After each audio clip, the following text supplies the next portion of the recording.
I've been trying to do a lot of my vlogging on the weekends thus far because that's when I tend to have the most time. This weekend has been quite busy. It's Sunday, 9:30 in the morning. I didn't get to do any vlogging yesterday just because I got caught up in homework.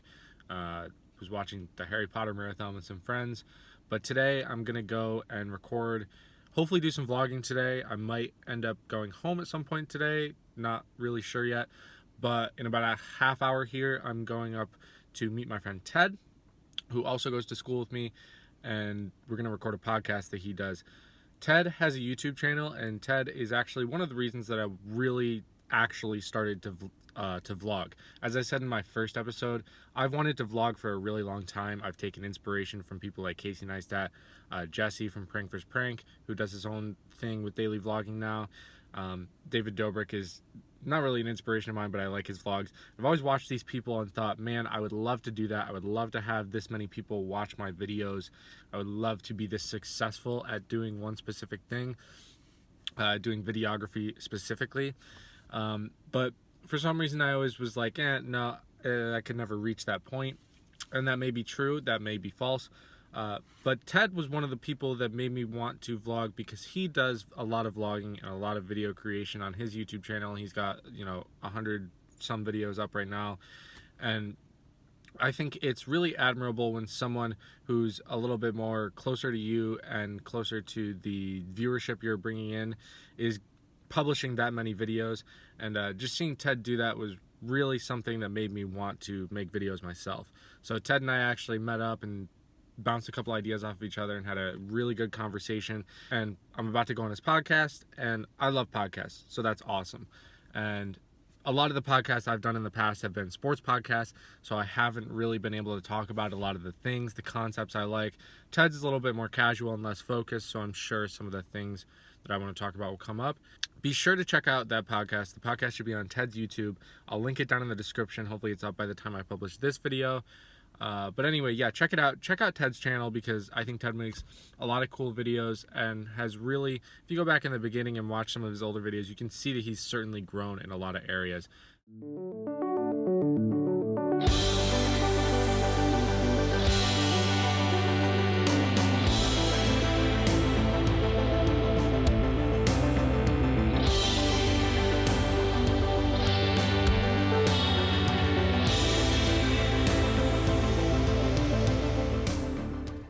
All right, so I decided to come home for the day, and I'm really upset because it's raining outside.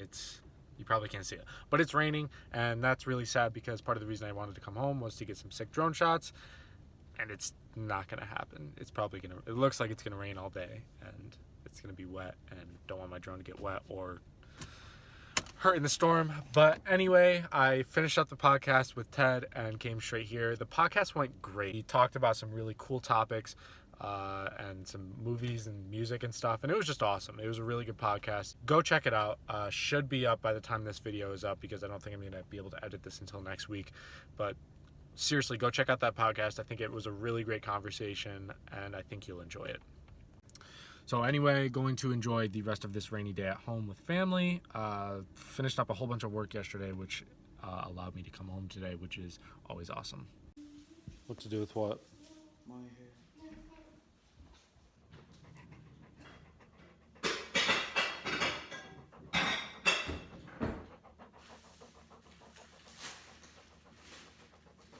So you're about to see something I filmed with my dad that was relatively candid and unplanned.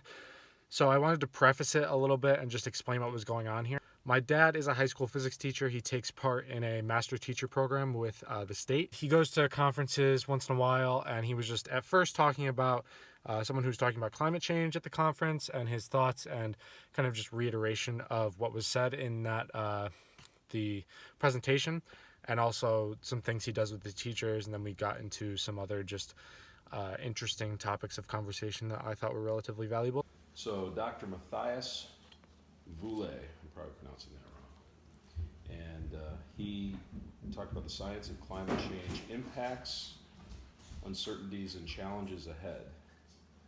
He had pictures of, well, for instance, Glacier National Park in the United States, and then pictures from Nepal, in different areas where glaciers have been.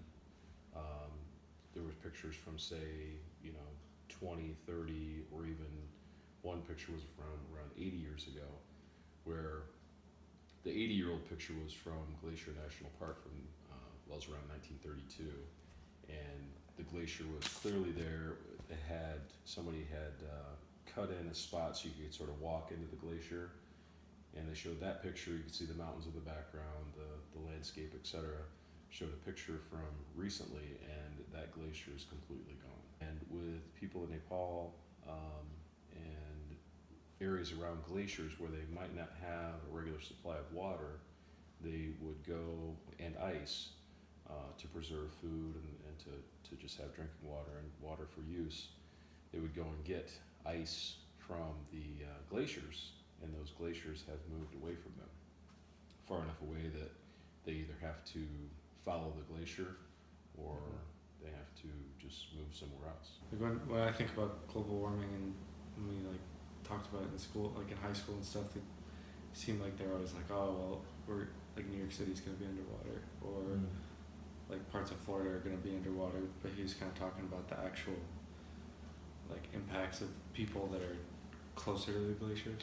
So we presented. I presented with a team of master teachers from the southern tier. One of the new things in education, and it's not just in the classroom, but you can use it in other team building atmospheres as well, is called a breakout box, sort of like the breakout room or escape rooms. You have clues on how to open up locks, either directional locks or key locks. Typically you have a box that has a hasp with maybe 4 to 6 locks on it. The one we did last night, the one we didn't present this one, but I was exposed to this one, was Buddy the Elf, a Buddy the Elf breakout box, based on the elevator scene, where he's doing all the buttons on the elevators. They had circled certain floors, so they printed out the it looked like the key pad for the elevator. Yeah. Okay, so all the different numbers, circles, with the numbers inside them.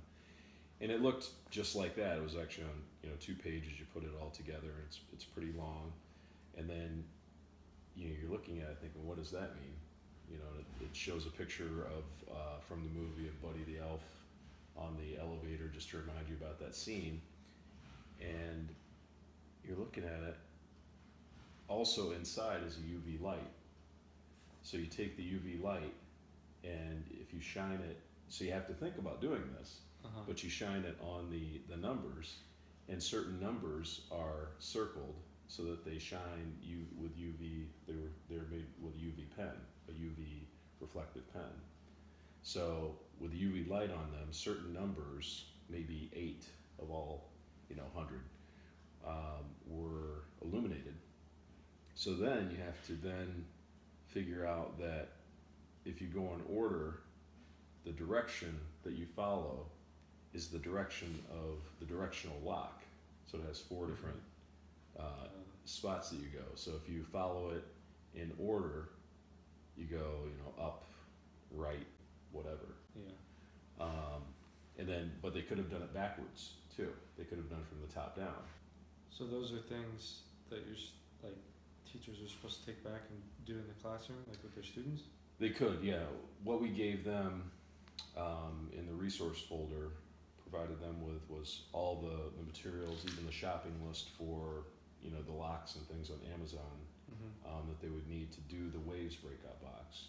There's a treasure map as part of it for the directional part.